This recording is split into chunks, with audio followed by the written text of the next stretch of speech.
And I don't know who I'm talking to in this moment other than my two dogs and myself, but this will be posted afterwards. So hopefully more people will see it and get something out of it. Okay, so here's the deal. Um, if you don't know who I am, my name is Stacey Michelle, and I'm the creator and obviously the host of this channel that you are visiting. ADHD is the New Black. This channel, I released it in 2020, created it in 2020 to empower and educate and just create a community for what I originally said was women of color. But in the years since 2020, I've become an ADHD coach, and I see how much everyone who has ADHD needs a community of people that they can identify with, not just through, maybe gender or our skin color, but in our lived experiences.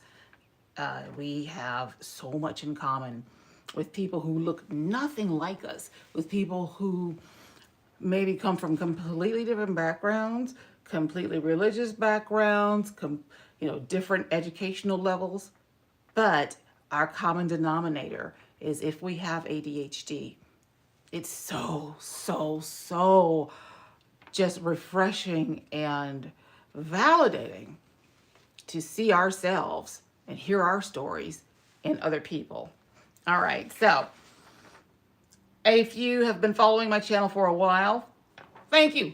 Thank you for being patient and still continuing to check out my content that I'm repurposing now just to, make some of the longer videos shorter and hopefully remind everybody that I'm still out here. I'm still out here.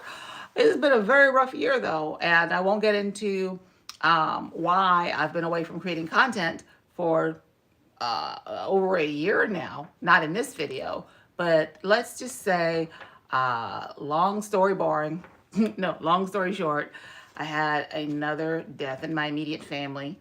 This is coming up on a year in February. If you followed me 3 years ago, you guys know I lost my biological mother to Alzheimer's or dementia. I've had a couple of uncles pass away in the last couple of years. My ace boon coon, if you don't know what that means, that's okay. Look it up. My very best dear situationship, my best friend in the whole world up until a year and a half ago, passed away. Very young of a heart attack. My mother's dog that I took on as an elderly dog passed away. My cat of 12 years passed away. So it's just been one loss after another. And I've had another aunt pass away. I think I just mentioned that back in February, who's very much like a mother to me. And my other aunt, who is like a mother to me, also has dementia, but she's had it for about 12, 15 years now. She got it young. And I'm gonna make a video soon about my family dynamics, because I have to preface like almost everybody in my family, my biological mother, my aunt who's like a mother, my other aunt who's like a mother. Both aunts are actually legally my sisters. Not gonna even get into that right now because it's a 3:45 a.m. in Los Angeles. And why am I making or going live at 4 a.m. on the West Coast or 3:45 on the West Coast when I have no Adderall left in my system right now? But I look good. The reason I'm going live, guys, at 4 a.m., didn't announce it, didn't schedule it. It's kind of a surprise to me. Let me pick up the pace of my speaking because it's almost 4 a.m. and I'm a little dull right now. The reason I'm going live at 4 a.m. is, number one, I you need to build the habit. I absolutely need financially to build the habit of going live several times per week, because my channel is monetized, has been for 2 weeks, 2 years. Ooh, guys, bear with me. I have ADHD too. Has been for 2 years, and I am not utilizing it the way I could be. Okay, I'm not going to say should. I don't like the word should. It's been, we all do what we can do when we can do it. But I'm in a better place mentally now to be able to, treat this like a job instead of a hobby. Um, what was I saying? I don't remember. Oh my gosh, it's almost 4 a.m. Okay, hang in there with me, whomever's watching right now. So, yes, so I'm going to be not hopefully, I am building the habit, starting with this video, of going live a few times a week. I have to determine what day of the week and what time will be the best. But hey, this is the inaugural live video. The live videos will be different than the recorded content that I'm in the process of making right now, because the live content, my live videos, are going to focus on ADHD coaching. There are so many people out there who have ADHD, who know they maybe should look into coaching, but they're not sure what coaching is or what that looks like. Or there are people who have never heard of ADHD coaching. And unfortunately, there are so many, many more people, especially women, who cannot afford the luxury of receiving ADHD coaching. And I say luxury because of this. In the United States, ADHD coaching is not covered by most health plans. There are some companies like law firms, for instance, that have lawyer assistant programs. There are other companies that have employer assistant programs, and the employer or the attorney can choose how to, or choose where they're going to get that assistance. But our plain old, Affordable Care Act, Obamacare, a lot of private insurance will pay for therapy. They'll pay to get you diagnosed for ADHD. They'll pay for your medication if you choose to take medication. But will they pay for an ADHD coach, which is proven to be one of the most successful steps, if not the most successful step behind medication and behind getting a diagnosis, in not only improving your ADHD symptoms, but managing it and managing it well. It's one thing to be on medication and take the pill and to kind of wait to see what happens. And it's another thing to realize that that medication is actually one of your tools that you're using, and you need to know how to take it, when to take it, what you're taking it for. And too many doctors release us from their care after prescribing the medication without telling us what to expect of the medication. So that's why a lot of people, and when I say a lot, I believe Dr. William Dodson told me that over 80%, or right around 80%, of ADHD patients who are prescribed medication go off of it. About 80% of people who start ADHD medications go off of the medication, which means obviously ADHD medication is not addictive. If it were addictive, people would stay on it. So anyway, yes, compliance is a big thing with medication, because a lot of us don't remember to take it. Not me. I remember to take my drugs. Did I just hit my microphone? Because it is the best thing that's happened to me since Jesus, okay?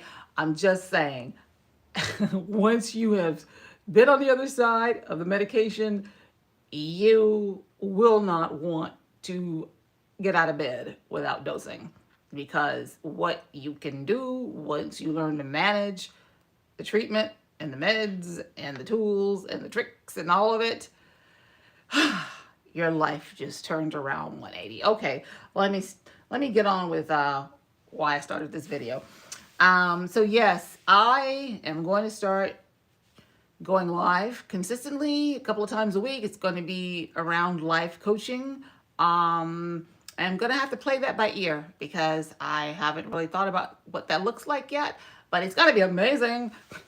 It's going to be amazing because you guys are going to be watching and you're going to like type in questions for me and I'll answer them.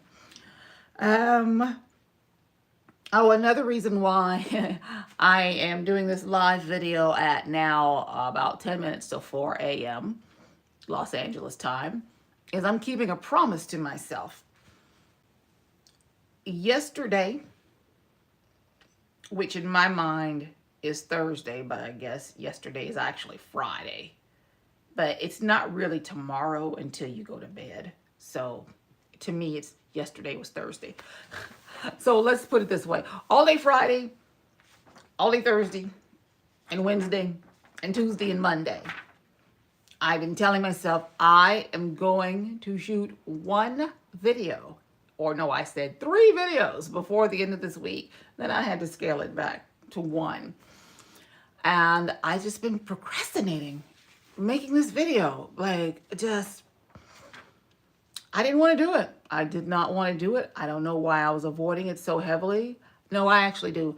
I felt like that I was going to be judged by you guys, because I haven't put out fresh content in a while.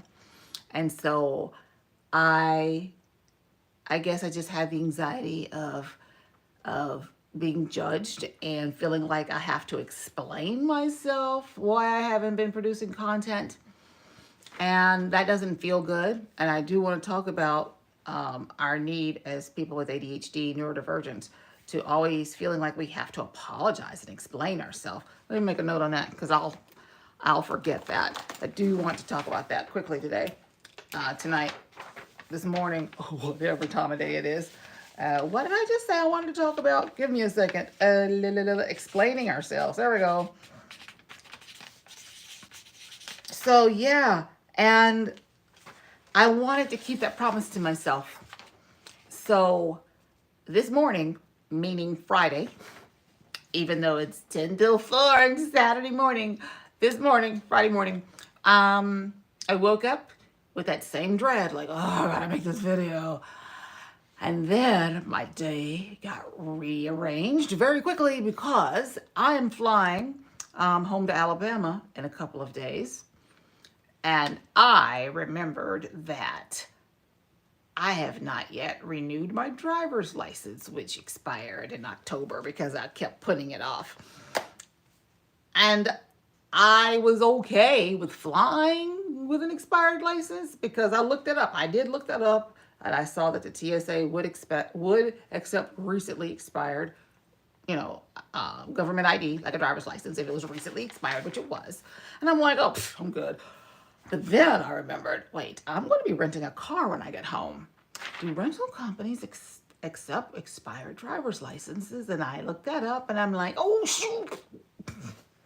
I got to get up and go to the DMV. Okay. Making a trip to the DMV when you had not planned on making a trip to the DMV is one of the most annoying things and anxiety-ridden things ever because I'm like, I have no idea if the DMV is like going to be crowded, which of course it will be, but I didn't know if I could just walk in because now you have to make an appointment. I have to take the written test today. So anyway, long story short, it worked out. I got in as a walk-in, and I took the written test, and I passed, of course, because I used to be a driving school instructor when I first moved to LA. Sorry. I am too pleased with myself over just the nuttiest things. Anyway, passed it, got a temporary license, I'm good to go. They didn't want to give me my license, though. They gave me like a provision license because I have to have a cataract surgery in my right eye. Now, TMI, but I passed the vision part, but somehow they were able to pull up my medical records, and they're like, oh, no, you got to bring us a doctor's note. And I'm like, oh. Anyway. Oh, guys, whoever's watching, just bear with me. Because I feel like I'm about to go to sleep and I just don't feel very centered right now. All right. Because it's almost 4 a.m., did I really just like smack my tongue like that? Okay, I know I'm sleepy because I don't do that. Anyway, anyway, I'm subjecting you all to a promise that I made to myself. I am not going to bed until I make this video. All right. So I got my notes here. What I wanted to cover in this live shot. Please listen. In the playback, feel free to put the playback speed on 1.5 so that I'll be talking at my normal speed, because me talking this slow and verbally processing, which I am a verbal processor, but the wheels are turning very slowly right now. Okay, I did it again. Oh, what's wrong with me? Okay, I'll tell you what's wrong with me.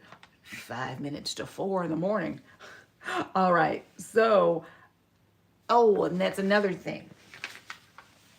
Some of this is a little intentional, being up at this hour, because Saturday night, which would be tonight technically, I have to go in for a sleep study because I snore, quote unquote, like a sailor, according to my roomie from the International Conference for ADHD, which was held last month in Anaheim. And I shared a room with a lovely woman, and she sleeps with a CPAP machine. And those things have always scared me because they really look scary and uncomfortable. And I thought it would be like really loud, like, I don't know, like a heart monitor or something, like beep, beep. I didn't know what to expect, but it was extremely quiet.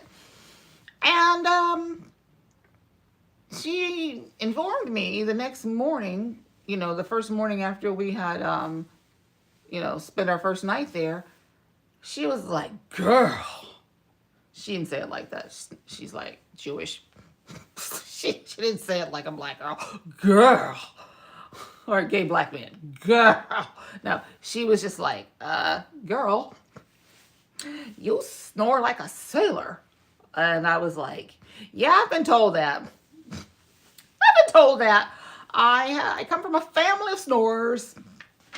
The women in my family snore like hogs, So does my dog Desi Lou, by the way, my bull mastiff. Oh boy, she can snore. But anyway, she informed me that I was like not breathing at certain portions of the night because she could hear me gasping for air, and I'd never really given my snoring much consideration other than, yeah, I know I snore. I'm sorry. If you're sleeping with me, you might want to wear earplugs. And I've always been that way since I can remember in college. But what got my attention was she mentioned how she was always feeling groggy and sleepy before she got her CPAP machine. And it's because, lack of sleep. So I did a little research, and guess what I found out? Maybe you already know this, I'm just learning. I found out that there is a strong correlation between sleep apnea and your prospects of becoming demented, of developing dementia, the Alzheimer's dementia. Like a 50% chance increase of becoming someone with dementia if you have untreated sleep apnea. And we know, ADHD, short-term memory people, that we are so forgetful sometimes. Okay, I'm just going to speak for myself. I'm sorry, I cannot speak for anybody out there other than myself and some of my clients. But when I was 30 years old, I asked myself, man, is this dementia? Am I getting dementia? Am I getting Alzheimer's? When I was 30, I was diagnosed, but I'd forgotten about my diagnosis. So I wasn't treating my ADHD when I was 30. And I was so concerned about how many times I would lose my keys, how many times I would lock myself out of my apartment, or lock my keys in my car, or walk into a room and not remember why I walked in there, or just flat out forget what I was saying or talking about mid-sentence, to people. And it was so pervasive, and I didn't know it was ADHD, that I was seriously concerned that, man, am I getting early onset Alzheimer's or dementia? So luckily now that I know that, well, that's ADHD, we're all getting older, and the older I get, I wonder, well, if you are someone with ADHD and you're getting dementia, how do you tell the difference? I don't know. Where was I going with that? Oh, okay. So when I saw that there is a direct correlation between untreated sleep apnea and developing Alzheimer's, as I mentioned, a 50% increase in your chances of getting dementia if you don't treat your sleep apnea, I thought to myself, I better treat my sleep apnea. And this is why. Too many immediate family members have passed away with dementia, and they all snored like sailors. My mother even knew she had sleep apnea, and to my knowledge, she'd never treated it, and she died of dementia 3 years ago. My grandmother, she snored like 3 sailors, which to me means she probably had sleep apnea because she would stop breathing, and she died of dementia. My grandfather snored heavily, and he died of dementia. And one of my aunts, she's the youngest of them, much younger than they are, and she started developing dementia symptoms, I'd say almost 15 years ago, when she was only in her mid-50s, like early mid-50s. And she's an insomniac. So having all of this information, I thought it would be irresponsible for me to not get a sleep study. And I am so grateful to that roommate that I had at the hotel in Anaheim during the ADHD conference for suggesting that. And I'm even more grateful to myself that I have the wisdom now to not blow things off when it comes to my health, if I can help it. So anyway, again, I've known my whole adult life that I am a snorer, and I sleep with my eyes open too. Anyway, but this is the first time that I've been motivated to do something about it, and I hope I'm not too late. I hope I haven't killed too many brain cells. I know I probably sound like it right now because I am talking really slow for me. And if you're watching this and you like it, if you're like, you know what, Susie, I like you talking at a pace that I can follow instead of you talking a mile a minute like you normally do during the daytime. Just let me know which one you like better. All right. Next topic. What did you cover? Another reason why I said, you know what, let me just do live instead of recording this is that I wanted to lighten my cognitive load because, sorry. I almost killed myself with an iPhone on a selfie stick. Okay, so I know myself, and I know that if I recorded this, it would sit in my phone until I got around to it, because I would procrastinate on the editing. Because as much as I love editing, I hate editing. I love to edit, but I hate editing because for the amount of content that I need to put out, to make a living at this part of my life, outside of coaching or to have some passive income, I'm a very, meticulous editor. But thank goodness there have been some AI editing programs that have been released that I've tried out in the last year or so since I put out fresh content. And it's like actually having the editor that I couldn't afford to pay. So that part, I feel like I'm much better equipped now to not be bogged down in the perfectionism of editing perfect videos. However, oops, however, I don't even remember what I was about to say after that. I think it has something to do with, however, I would probably forget this video is still in my phone. So it's live, it's in real time, it's going to be there. There's no editing, but again, please feel free to watch this back at 1.25 or 1.5 times speed. Oh, and about like just letting up on the cognitive load. I started realizing this last few weeks, when I finally have the mental energy now, the bandwidth to get back into content creation, on top of my coaching that I've been honing my skills on, I realized that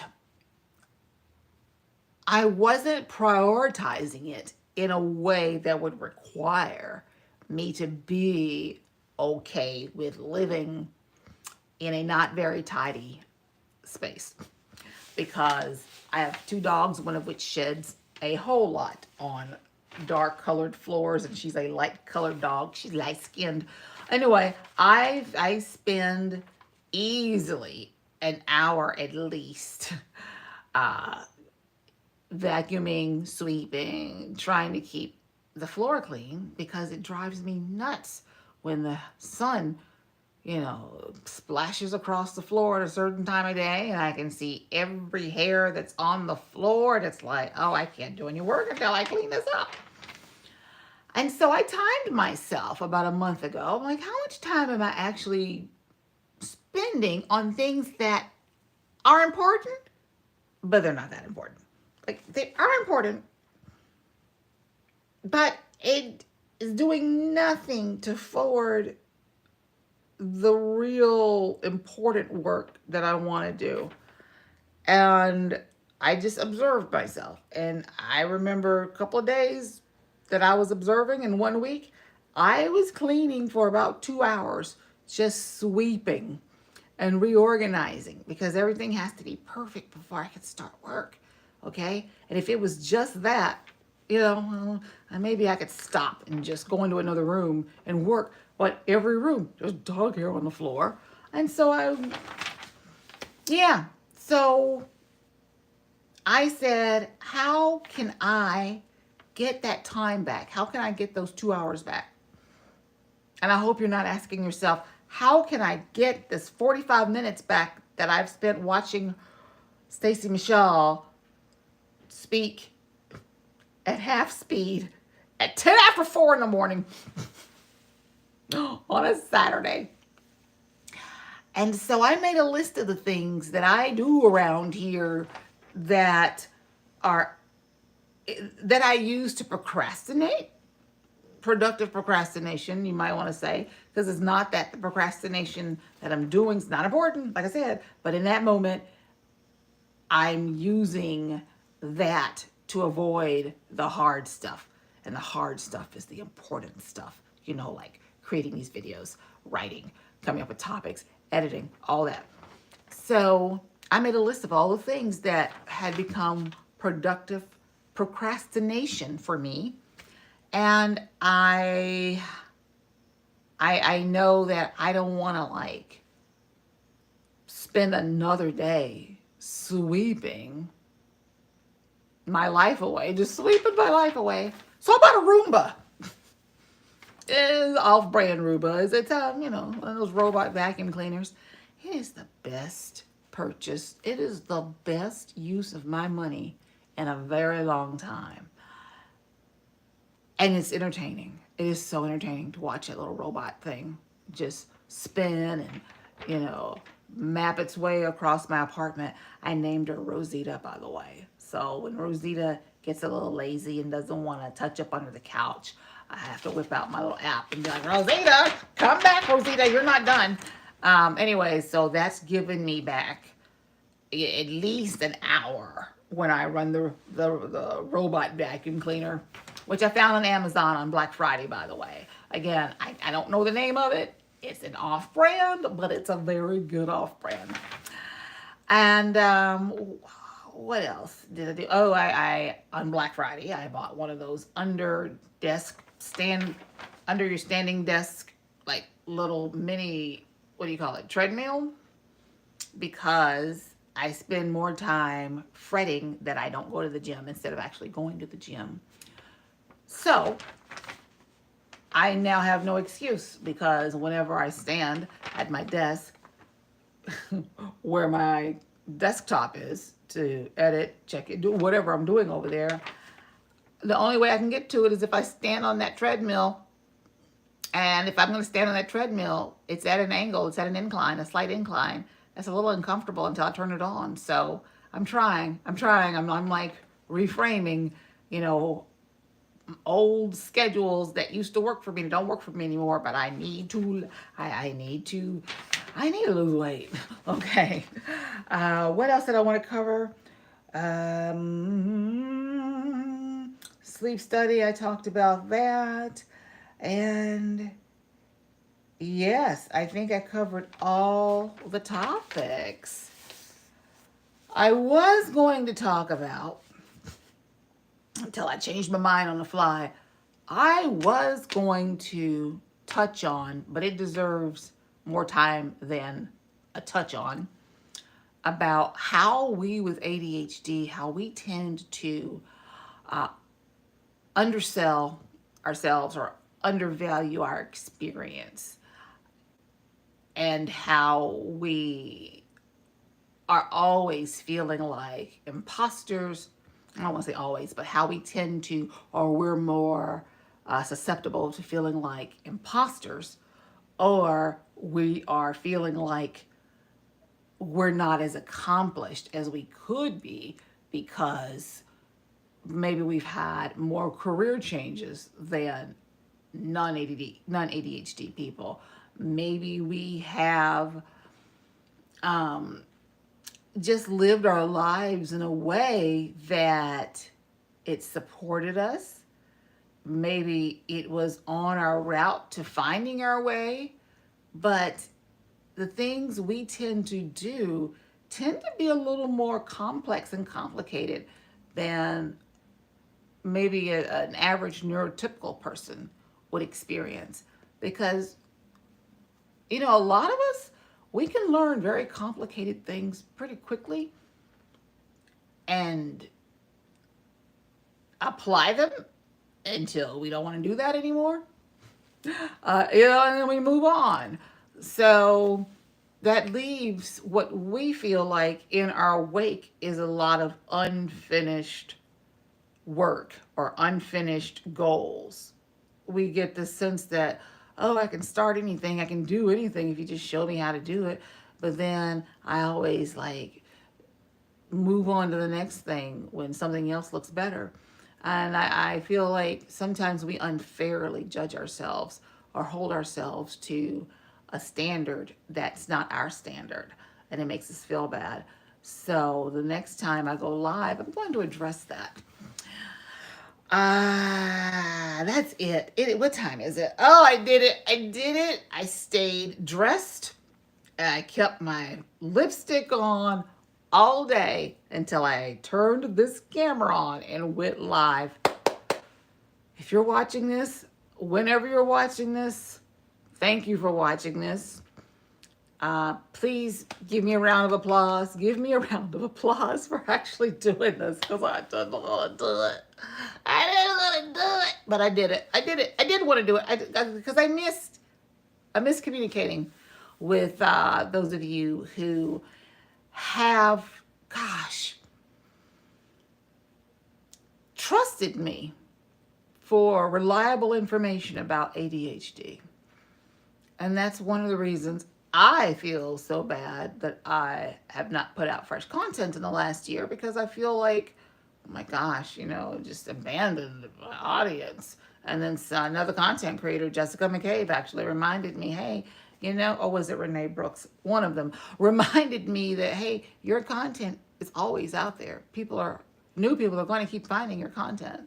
And I'm like, yeah, you're right, but there is no but to that, because everything I've been doing in lieu of making content for the last, 2 years now has been for the ADHD community. Guys, I went through Coaching Academy. I've become an ADHD coach. I easily have somewhere between 500 and 1,000 hours now of coaching, and I'm trying to grow a business, and I am at a place now, and I'm continuing to grow, but I'm at a place now where I feel like I can incorporate what I've been learning into my content. So stay tuned. By the way, if you have endured this video and you liked it, even if you didn't like it, you're still here. If you're still here, please remember to like and subscribe. I am so close to having 10,000 subscribers. After 4 years, finally 10,000 subscribers. I'm going to keep it positive. So anyway, have a fantastic, Bobby, I see you. Have a fantastic morning now. And I'm not going to promise when I'm going to go live next because I'm going to be traveling over the next few days. But sometime next week, I'm going to try to go live at least once. And yeah, look out for fresh content, repurposed content, and some new content that I'm finally getting around to editing. It's been in my phone for a while. So everybody have a wonderful Saturday. God bless everybody. And I hope you got more sleep than I did. All right. Thank you, everybody. And I'll stop this live stream in just a second here. There we go. How do we turn this off? Here we go.